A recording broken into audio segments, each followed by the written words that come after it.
ఈ ప్రాంత పరిచర్య ప్రభు ఆశీర్వదించినట్లుగా మరొకసారి అందరం చేతులెత్తి స్తోత్రం చెబుదామా? బిగ్గరగా చెప్పండి. స్తోత్రం, స్తోత్రం, స్తోత్రం, స్తోత్రం, స్తోత్రం, స్తోత్రం, స్తోత్రం, స్తోత్రం, స్తోత్రం, స్తోత్రం, స్తోత్రం, స్తోత్రం. హల్లెలూయా. ఈ ప్రాంతం నుంచి మన తెనాలిలో బ్రిడ్జి దిగిన తర్వాత గుంటూరు రోడ్లో బాను టీ స్టాల్ ఉంది. ఆ సందులో లోపలికి వస్తే హొసన్నా ప్రార్థనా మందిరం ఉంది, డొంక రోడ్డు, చెంచుపేటలో. ఆ ప్రార్థనా మందిరంలో ప్రతి ఆదివారం ఉదయం 5:30 మొదటి ఆరాధన, 10 గంటలకు రెండవ ఆరాధన జరుగుతూ ఉంది. ఈ ప్రాంతం నుంచి కూడా విస్తారంగా ప్రజలు వస్తూ ఉన్నారు. అందరూ కలిసి గ్రామం రక్షించబడాలని, గ్రామం ఆశీర్వదించబడాలని, గ్రామ ప్రజలందరూ దీవించబడాలని ఆశపడి ఈ విధంగా చిన్నపాటి సభలు ఏర్పరచడం జరిగింది.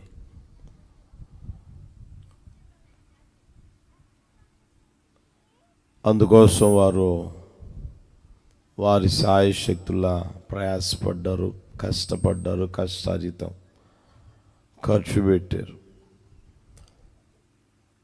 మందిరానికి వస్తున్నప్పటి నుంచి వారి వ్యక్తిగత జీవితాలలో దేవుడు గొప్ప గొప్ప కార్యాలు చేస్తూ వారి ఆశీర్వాదాన్ని పొందారు. కనుక మీరు కూడా ఆశీర్వదించబడాలని, దీవించబడాలని కోరుకున్నవారు ఈ విధంగా ఏర్పరచడం జరిగింది. ప్రియమైన వాళ్ళారా, మీలో ఎవరైనా మందిరానికి రావాలనుకుంటే నిరభ్యంతరంగా వచ్చి ఏ ఆరాధనకు కుదిరితే ఆరాధనకి, మొదటి ఆరాధన 5:30 ఉదయకాలం, 10 గంటలకు రెండవ ఆరాధన జరుగుతుంది. ప్రతి నెల మొదటి తేదీన వాగ్దాన సందేశ కూడిక ఉదయకాలమే 5:30 నుండి జరుగుతుంది. విస్తారంగా ప్రజల్ని ప్రభు తీసుకొని వస్తూ ఉన్నారు. మీరు కూడా పాలు పొంది దేవుని ఆశీర్వాదాలు పొందాలని ప్రేమతో ఈ మాటలు మీకు తెలియజేస్తూ ఉన్నా. నిశ్చయముగా నా ప్రభు ఆ కార్యము చేయును గాక. హల్లెలూయా. ప్రభు నిశ్చయముగా మరొకసారి ఈ ప్రాంతాన్ని, ప్రాంతంలో నివసిస్తున్న ప్రతి ఒక్కరిని పేరు పేరు చొప్పున కుటుంబాలుగా ఆశీర్వదించి వర్ధిల్ల చేయును గాక. హల్లెలూయా, హల్లెలూయా. కొద్ది సమయం దేవుని వాక్యాన్ని మీకు తెలియజేస్తాను. జాగ్రత్తగా ఆలకించాలని ప్రేమతో కోరుకుంటూ ఉన్నా. సామెతల పుస్తకం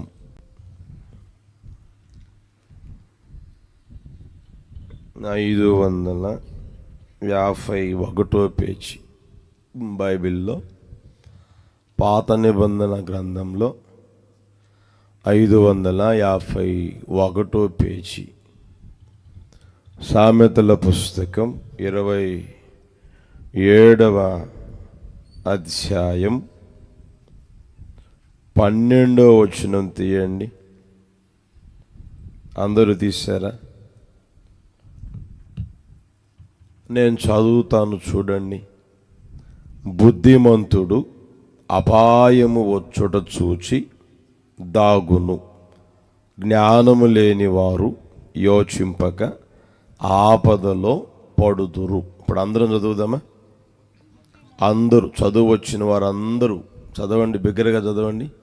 బుద్ధిమంతుడు అపాయము వచ్చుట చూచి దాగును, జ్ఞానము లేని వారు యోచింపక ఆపదలో పడుదురు. ఈ మాటలో దావీదు కుమారుడైన సొలొమోను మహారాజు ద్వారా పరిశుద్ధాత్ముడు తెలియజేశారు. సొలొమోను మహారాజు రాజ్యాన్ని పరిపాలిస్తూ ఉన్న రోజుల్లో దేవుడు ఆయనకి విశేషమైన జ్ఞానం అనుగ్రహించారు. ఆయన పొందుకున్న జ్ఞానాన్ని బట్టి ప్రియమైన వారలారా, ఆయన భూమి మీద సూర్యుని క్రింద జరిగే సమస్తాన్ని క్షుణ్ణంగా పరిశీలన చేయడం ప్రారంభించాడు. ఏది ప్రయోజనకరం, ఏది ప్రయోజనకరం కాదు, ఏది మంచిది, ఏది చెడ్డది, ఏది చెయ్యాలి, ఏది చెయ్యకూడదు, ఎలా ఉంటే ఆశీర్వాదాన్ని పొందుతారు, ఎలా ఉంటే దీవెన పొందుతారు అనే ఈ మాటలన్నీ ఆయన ఏం చేశాడంటే పరిశీలన చేసి చేసి చేసి వేల సామెతలు వ్రాశారు. వేల సామెతలు వ్రాస్తే వాటిలో కొన్ని మాత్రమే బైబిల్లో పొందుపరచడం జరిగింది. ఆ పొందుపరచబడిన ఆ సామెతల్లో మనం ఒకటి చదువుకున్నాం. ప్రియమైన వాళ్ళరా, అక్కడ మనం గమనిస్తే బుద్ధిమంతుడు అనేవాడు ఉన్నాడు. ఎవరు చెప్పండి ఒకసారి. బుద్ధిమంతుడు అనేవాడు ఉన్నాడు. బుద్ధిహీనుడు కూడా ఉన్నాడు. జ్ఞానము లేనివాడు ఉన్నాడు. బుద్ధిమంతుడేమో అపాయం వచ్చుడు చూచి దాక్కుంటాడు. జ్ఞానము లేనివాడేమో, బుద్ధిహీనుడేమో యోచించకుండా, ఆలోచించకుండా తొందరపడి అతని వ్యక్తిగత జీవితంలో ఆపదలో పడతాడు, ఆపదలో చిక్కుకుంటాడు అని రాయబడింది. ఈ రోజున ఈ మాటలో ఏమండి వ్యక్తిగత జీవితాలలో జరుగుతూ ఉన్నాయి, కుటుంబాలలో జరుగుతూ ఉన్నాయి, ప్రాంతాలలో జరుగుతూ ఉన్నాయి. అర్థమవుతుందా?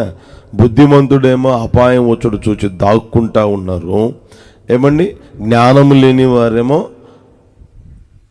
యోచింపక, ఆలోచించక వారు ఏం చేస్తున్నారయ్య అంటే ఆపదలో పడిపోతూ ఉన్నారు. వారికై వారే ఆపదలు కొని తెచ్చుకుంటా ఉన్నారు. అయితే మనకు అవసరమైంది ఏందయ్యా అంటే అపాయాలు రాకుండా ఏమీ ఉండవు. ఉంటాయా? లోకంలో మనం బ్రతికినంత కాలం ప్రియమైన వాళ్ళరా, మనం పుట్టక మునుపు అపాయాలు కలుగుతూనే ఉన్నాయి, మన రోజుల్లో అపాయాలు కలుగుతూనే ఉన్నాయి. ఒకవేళ ప్రభువు రాకడ ఆలస్యమైతే మనం ఏమండి ఈ లోకములో యాత్ర ముగించుకున్న తర్వాత రోజుల్లో కూడా అపాయాలు అనేవి కలుగుతూనే ఉంటాయి. అయితే బుద్ధిమంతుడు అనేవాడు ఏం చేస్తాడంటే అపాయము కలుగుట చూచి ఏం చేస్తాడంట, దాక్కుంటాడు, అంటే తప్పించుకుంటాడు, లేదా కాపాడబడతాడు, కాపాడుకుంటాడు అనే మాటలు ఇక్కడ మనం గ్రంథస్థం చేయబడిన గమనించగలుగుతూ ఉన్నాం.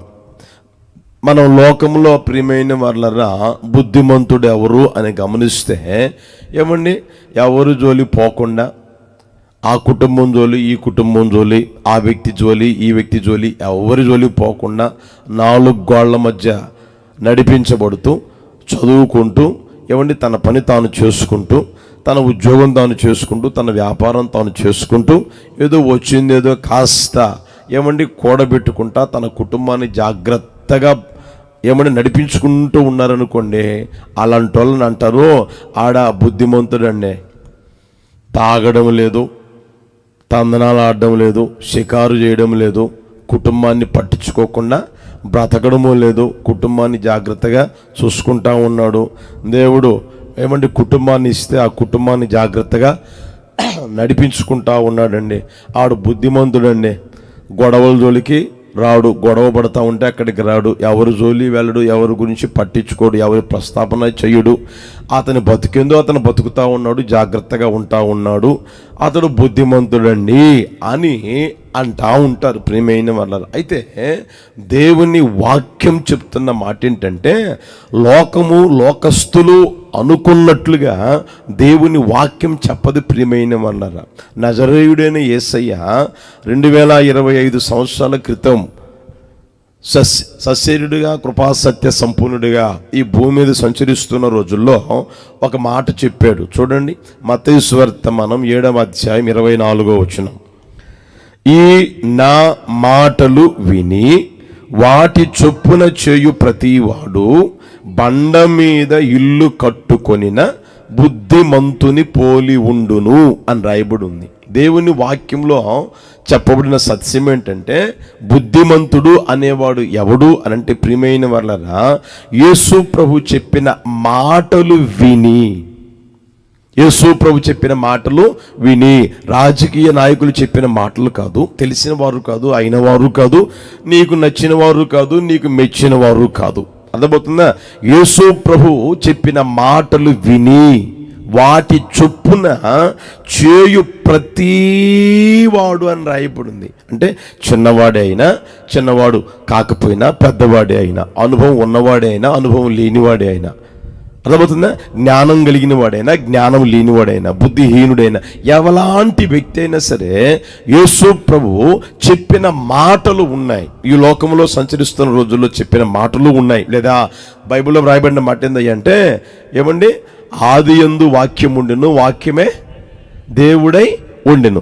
వాక్యములో వ్రాయబడిన ప్రకారం ఎవరైతే ఏమండి విని, ఎవరైతే వాక్యం ప్రకారం నడిపించబడతా ఉంటారో, ఎవరైతే వాక్యము చొప్పున తన వ్యక్తిగత జీవితాన్ని కట్టుకుంటూ ఉంటారో, తన కుటుంబాన్ని కట్టుకుంటూ ఉంటారో, తన వ్యక్తిగత జీవితాన్ని నడిపించుకుంటూ ఉంటారో, ప్రవర్తిస్తూ ఉంటారో, నడిపించబడుతూ ఉంటారో, ఆ వ్యక్తిని ఏమంటుంది అంటే దేవుని వాక్యం బుద్ధిమంతుడు. హల్లెలూయా, హల్లెలూయా. యేసయ్య చెప్పిన మాట ప్రకారం విని వాటి చొప్పున చేసే ప్రతివాడు, వినేవాడు కాదు. ఇప్పుడు ఇంతమంది ఉన్నాం ఇక్కడ, నిన్న విన్నవాళ్ళు ఉన్నారు, ఇప్పుడు వినేవాళ్ళు ఉన్నారు, ఇంకెవరైనా వచ్చి ఇక్కడ కూటాలు పెడితే తర్వాత కూడా వచ్చి వినేవాళ్ళు ఉన్నారు. ఈ రోజున వినేవాళ్ళు ఎక్కువైపోతూ ఉన్నారు. మంచిదే, చెప్పేవాళ్ళు ఎక్కువైపోతున్నారు, వినేవాళ్ళు ఎక్కువైపోతున్నారు. మరి వాటి చొప్పున ప్రవర్తించేవారు ఎవరున్నారు? వాటి చొప్పున చేసేవారు, వాటి చొప్పున చేసే ప్రతివాడు ఎలా మారిపోతాడు అంటే బుద్ధిమంతుడిగా మారిపోతాడు. ఇక్కడ ఉన్న ప్రతి ఒక్కరూ బుద్ధిమంతులుగా మార్చబడుదురుగాక. హల్లెలూయా. నా యేసయ్య కృపతో నింపునుగాక. ఈ మాటలు ఎక్కడి నుంచి వింటున్నా, నా యేసయ్యని బుద్ధిమంతుడిగా తీర్చిదిద్దునుగాక. బుద్ధిమంతులు అంటే ఎవరంటే, ప్రియమైన వాళ్ళరా, యేసు ప్రభు చెప్పిన మాట విని వాటి ప్రకారము చేసే ప్రతివాడు. అతగాడు బాలుడు కావచ్చు, యవనసుడు కావచ్చు, నడిప్రాయంలో ఉన్నవాడు కావచ్చు, ఏమండి వృద్ధాప్యంలోనికి వచ్చిన వ్యక్తి కావచ్చు, లేదా తల నెరసిన వ్యక్తి కావచ్చు, లేదా కాటికి కాలు చాపుతూ ఉన్న ఆ స్థితిలో ఉన్న వ్యక్తి అయినా సరే, ఎవరైనా సరే, ప్రియమైన వాళ్ళరా, యేసయ్య చెప్పిన మాట విని వాటి చొప్పున చేయగలిగిన ప్రతి వ్యక్తి ఎవరై అంటే బుద్ధిమంతుడు అని రాయబడింది. ఆ బుద్ధిమంతుడు ఏం చేస్తాడంటే అపాయము వచ్చుట చూచి, ఏంటంట చెప్పండి గట్టిగా, అపాయము వస్తుంది, తప్పకుండా వస్తుంది, రాకుండా ఏముండదు, అపాయము తప్పకుండా వస్తుంది. యేసు ప్రభు చెప్పాడా అపాయాలు రావు అని? చెప్పాడా? చెప్పలా. అపాయాలు వస్తాయి, అయితే నీవు కాపాడబడతావు, ఎందుకంటే ఆయన కాపాడేవాడు. హల్లెలూయా. అపాయాలు వస్తాయి ప్రియమైన వాళ్ళరా. ఆ అపాయాలు వచ్చుట చూచి ఏం చేస్తాడు అంటే ఈ వ్యక్తి ఏమంటే రొమ్మిరుసుకోకుండా అదేం చేస్తుంది నన్ను ఎదురు వెళ్లకుండా ఏం చేస్తాడు? బుద్ధిమంతుడు అపాయం వచ్చుడు చూచి దాక్కుంటాడు. అట్టి కృప దయచేయును గాక. ఆ స్థితిలోనికి ప్రభు తీసుకుని వచ్చును గాక. హల్లెలూయా, హల్లెలూయా. బైబిల్లో కూడా మీరు గమనించగలిగితే ఒక మాట చూపిస్తాను, చూస్తారా? చూడండి, మత్తయి సువార్తమానం 3వ అధ్యాయం 7వ వచనం గుర్తెరగండి. అతడు పరిసయ్యులలోను సద్దూకయ్యులలోను అనేకులు బాప్తిస్మము పొందవచ్చుట చూచి, సర్పసంతానమా, రాబోవు ఉగ్రతను తప్పించుకొనుటకు మీకు బుద్ధి చెప్పినవాడు ఎవడు? బాగా గమనించండి.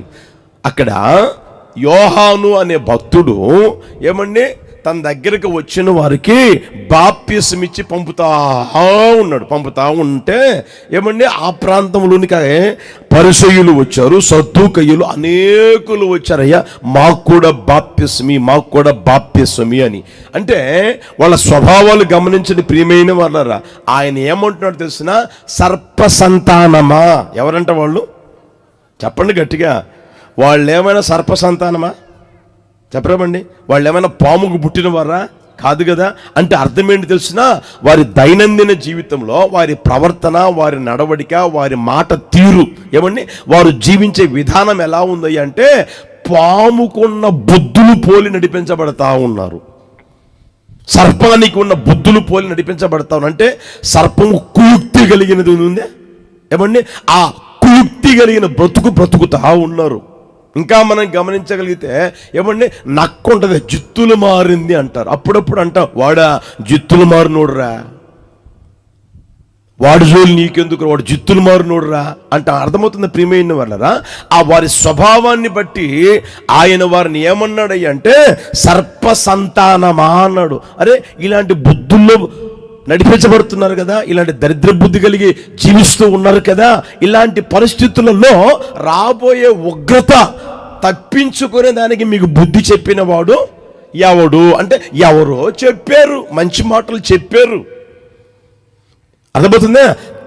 ఉగ్రతను తప్పించుకొనగలిగిన మాటలు చెప్తే ఆ మాటలు ఆలకించి నేను కూడా ఉగ్రతలో నుంచి తప్పించబడాలి, నేను కూడా అపాయంలో నుంచి తప్పించబడాలి, నేను కూడా ఆ ఉగ్రత నా మీదికి రాకుండా, నా కుటుంబం మీదికి రాకుండా నేను నా కుటుంబం కాపాడబడాలి, నేను నా కుటుంబం తప్పించబడాలి, నేను నా కుటుంబం దాగుకోవాలి అని వాళ్ళు ఎరిగిన వారై వచ్చేం చేస్తున్నారు అంటే మాకు కూడా బాప్తిస్మేయా అంటే ఆయన ఆ మాట ఎవర్రా మీకు బుద్ధి చెప్పిన వారు అంటా ఉన్న ప్రియమైన వారు. ఇప్పుడు అర్థమైందా? బుద్ధిమంతుడు ఏం చేస్తాడంట, అపాయం వచ్చుట చూచి, చెప్పండి గట్టిగా, దాక్కుంటారు ప్రియమైన వాళ్ళరా. అర్థమవుతుందా? లోకం మీదికి మహాభయంకరమైన అపాయం రాబోతా ఉంది. అర్థమవుతుందా? మన కళ్ళ ముందు చూసాం, కరోనా చూసారా లేదా? 2020-2022 దాకా చూసామా లేదా? కళ్ళ ముందు ఆకులు రాలిపోయినట్లుగా రాలిపోయారు. ఏమంటే కాల్చేదానికి క్యూలో నిలబడ్డారు శవాలను పెట్టుకొని. సరిపోక అలాంటి దారుణమైన పరిస్థితులు ఉన్నాయి ప్రియమైన వాళ్ళరా. అయితే అంతకంటే ఘోరమైన విపత్తు రాబోతా ఉంది. యేసుప్రభు ఎప్పుడో చెప్పాడు, లోతు దినముల్లో జరిగినట్లుగా జరగబోతుంది, నోవాహు దినంలో జరిగినట్లుగా జరగబోతూ ఉంది, మీరు జాగ్రత్త పడండి చెప్పిన మాటలు ప్రియమైన వాళ్ళరా మనం దేవుని వాక్యంలో గమనించగలం. అర్థమవుతుందా? అలాంటి గొప్ప విపత్తులు వచ్చినా సరే బుద్ధిమంతుడు అయిన వాడు ఏం చేస్తాడంటే అపాయం వచ్చుడు చూచి దాగునుగాక. హల్లెలూయా. ఓసారి ఏం జరిగిందయ్యా అంటే ఆ గ్రామంలో ఏమండి మంచి కుటుంబం, ఆ గ్రామంలో కాస్త ఐశ్వర్యవంతుడు, కాస్త ఆసామి, భూస్వామి, కాస్త పలుకుబడి కలిగిన వాడు, కాస్త అదేమంటారండి చెప్పండి, డబ్బున్నవాడిని ఏమంటారు, ధనవంతుడు, కాస్త ధనవంతులు. ఆ కుటుంబంలో పాపం లేక పుట్టారు. కుమారుడు పుడితే ఆ కుమారుని అల్లారు ముద్దుగా పెంచుకొని కాస్త పెద్ద చేసిన తర్వాత ప్రియమైన వాళ్ళరా నాకెట్లా భారము బాధ్యత ఉంది కదా, వీడికి పెళ్లి చేసామనుకోండి భారము బాధ్యత లేకుండా పోతుంది, వాడి బ్రతుకుతాడు, జాగ్రత్తగా చూసుకుంటాడు, ఇక నేను ఇవేమి పట్టించుకోకుండా ఇంటి పట్టు నుండి జాగ్రత్తగా ఉంటే నాకు చాలు అనుకొని ఆ తల్లి ఆ తండ్రి ఏమండి తగిన సంబంధం చూస్తూ ఉన్నారు. అబ్బాయి ఏమండి ఇప్పుడు మీకు తెలుసు కదా, ఎర్రగా ఉంటే నల్లటి పిల్లని చేస్తారా? చెప్పరాబండి. శ్యామసాయం ముఖం పెట్టుకుంటే ఎట్లా చేస్తారా? చదువు చూస్తారు, తర్వాత ఇక మన వాళ్ళు అనుకోండి తప్పకుండా అదేదంటారే ఎక్కడైనా మౌనంగా ఉంటారు. కానీ చెప్పండి, పెళ్లి చేసే దగ్గరికి వచ్చేసరికి కులం ఏంటంట, గోత్రం ఏంటంట, వాళ్ళేంటంట, వాళ్ళేమిట్లు వీళ్ళేమిట్లు, ఈ దరిద్రపు స్థితి ఆ రోజు నుంచి ఉంది, ఈ రోజుల్లో కూడా నడిపించబడతా ఉంది. ఏదో యేసు ప్రభుని నమ్మామని అనుకుంటూ ఉంటారు, చెప్పుకుంటూ ఉంటారు, కానీ అయినా సరే కుల పిచ్చి పోవడం లేదు, మత పిచ్చి పోవడం లేదు ప్రియమైన వాళ్ళరా. అదేవిధంగా ఆయనకు కూడా ఏమంటే కొలస్తులు చూస్తాడు, తర్వాత తన స్థానానికి తగినట్లుగా, స్థితికి తగినట్లుగా చూడడం అలవాటు కాబట్టి ఆయన కూడా చూసి చూసి చూసి మంచి సంబంధం అని చెప్పేసి అనుకొని పెళ్ళి ఖాయం చేసుకున్నారు. ఖాయం చేసుకున్న తర్వాత ఆ రోజు రానే వచ్చిందండి. అట్టహాసం రెట్టమతంగా జరిగింది అంటారు కదా. అబ్బా, ఈ ఊర్లో ఈడు చేసినట్లుగా ఇంకొకడు చెయ్యలేదండి అని అనిపించుకోవాలనే అంత ఖర్చు పెట్టి చేశాడండి. మొత్తం అందరి నోళ్ళల్లో నానిపోతా ఉందన్నమాట. భోజనాల అమ్మో 25 రకాలు, తినేదానికి కష్టమైపోతా ఉంది. వాళ్ళు తింటానే ఉన్నామా, తెచ్చి పెడతానే ఉన్నారు అనేవాళ్ళు అంటానే ఉన్నారు. ప్రియమైన వాళ్ళరా, అర్థమవుతుందా? అంత బాగా చేశారు, అయిపోయింది. ఆ తర్వాత ఏమండి సాయంత్రం పూట ఏం చేశారయ్య అంటే ఆ ఇంటికి వెళ్ళాలి కదండి, అవునా కదా, వెళ్తారు కదా, ఆ ఇంటికి వెళ్ళాలి కదండి. ఆ ఇంటికి వెళ్ళేదానికి మధ్యలో ఏరుంది, ఆ ఏరు దాటితే వాళ్ళ ఊరు, ఏరు దాటితే ఇటుపక్కేమో వీళ్ళ ఊరుంది. ప్రియమైన వాళ్ళరా, ఈ రోజుల్లో కూడా మనం గమనించగలం. అవే ఉంటాయి కదా, ఏమంటారు బల్లకట్ల అంటారు కదా, వాటి మీద ఎక్కి అందరూ అలా వెళ్తా ఉన్నారండి. పెళ్లికి వచ్చిన వాళ్ళందరూ, ఆ తర్వాత పెళ్లి కుమారుడు పెళ్లి కుమార్తె అందరూ వెళ్తా ఉన్నారు. వాళ్ళిద్దరు అక్కడ కూర్చొని ఏమండి చేతులు చెయ్యి పెట్టుకొని ఇట్లా పెట్టుకొని ఏమండి మాట్లాడుకుంటా ఉంటే వాళ్ళని చూసే వాళ్ళందరూ బా చిలక గోరింకల్లాగా ఉన్నారా, ఎంత చూడముచ్చటగా ఉందిరా జంట, ఇలాంటి జంటను ఎక్కడ మనం చూడలేదురా, ఎంత బాగున్నారా, ఎంత అందంగా ఉన్నారా, ఎంత ముద్దొస్తున్నారా అని వీళ్ళందరూ అనుకుంటా అండి.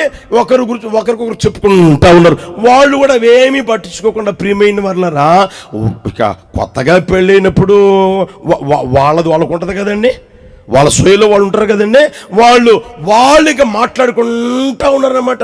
ఆడొక మాట అమ్మాయి ఒక మాట మాట్లాడుకుంటా ఉన్నారు. వాళ్ళు అంటా ఉన్నారు, వాళ్ళు ఏం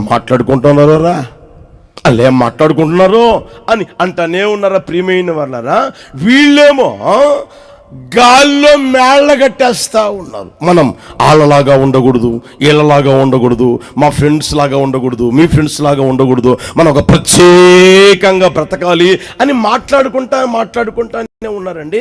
ఈ లోపు ఏం జరిగిందో ఏమో, ఆ బల్లకట్టు తిరగబడిపోయింది.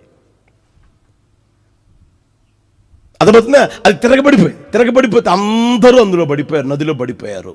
అది లోతు ఎక్కువ. అర్థమవుతుందా? ఆ తర్వాత ఈదగలిగిన వాడేమో ఈదుకుంటా కుయ్యో మొర్రు అనుకుంటా అవతలకి చేరాడు.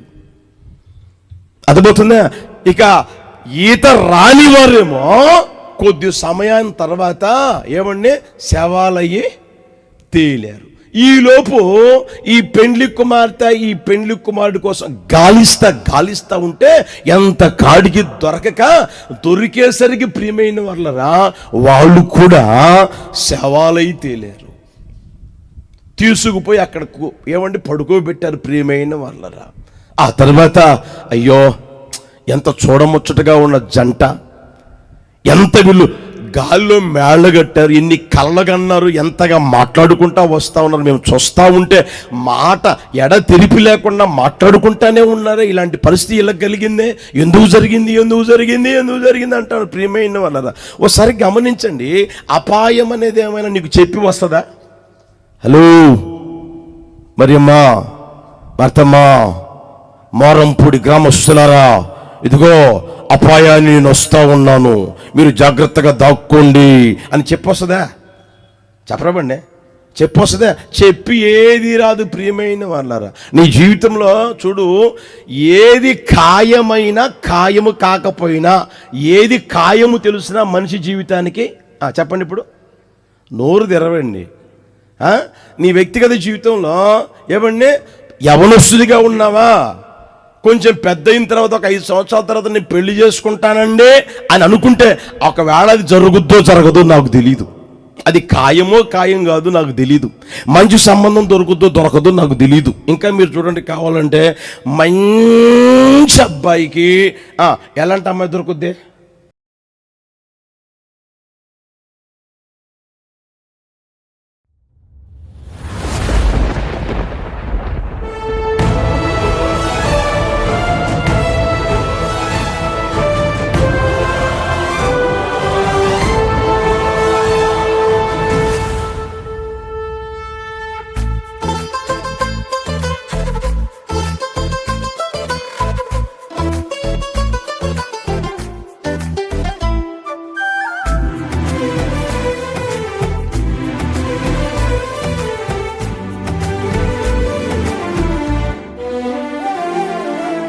గగనము చీల్చుకొని గనులను తీసుకుని నన్ను కొనిపోవరానయ్యున్న ప్రాణప్రియుడా యేసయ్యా. గగనము చీల్చుకొని గనులను తీసుకుని నన్ను కొనిపోవరానయ్యున్న ప్రాణప్రియుడా యేసయ్యా. నిన్ను చూడాలని నా హృదయమెంతో ఉల్లసించుచున్నది. నిన్ను చూడాలని నా హృదయమెంతో ఉల్లసించుచున్నది.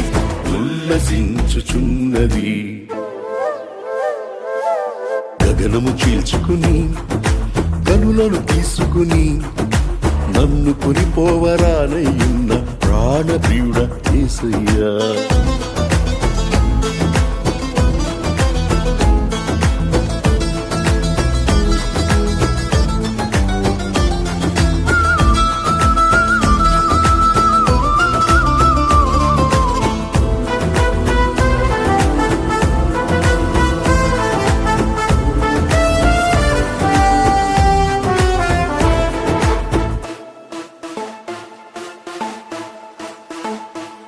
నీ దయా సంకల్పమే నీ ప్రేమను పంచినది.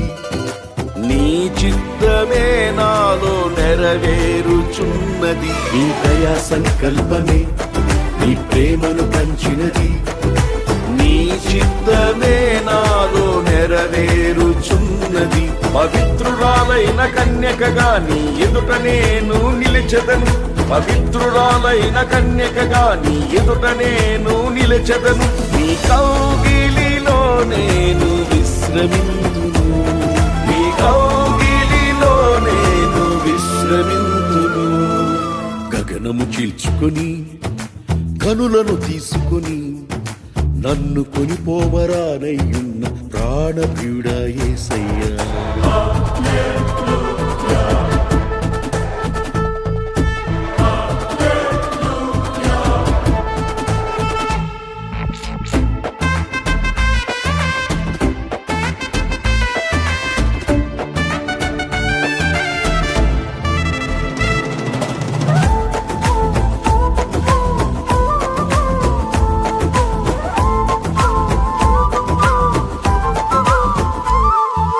మహిమైశ్వర్యమే జ్ఞాన సంపదనిచ్చినది.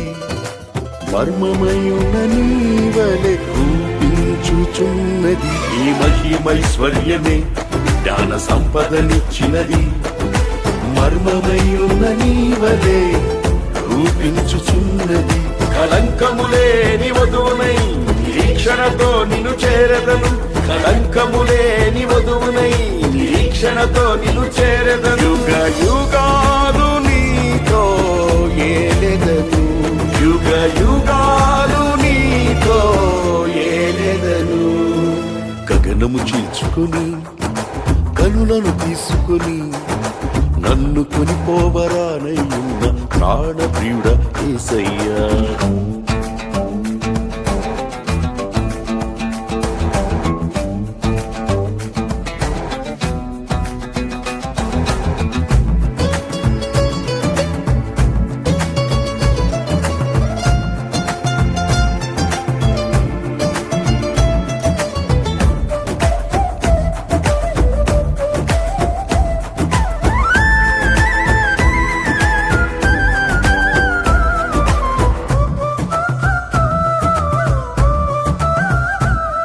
నీ కృపా బాహుళ్యమే ఐశ్వర్యమునిచ్చినది.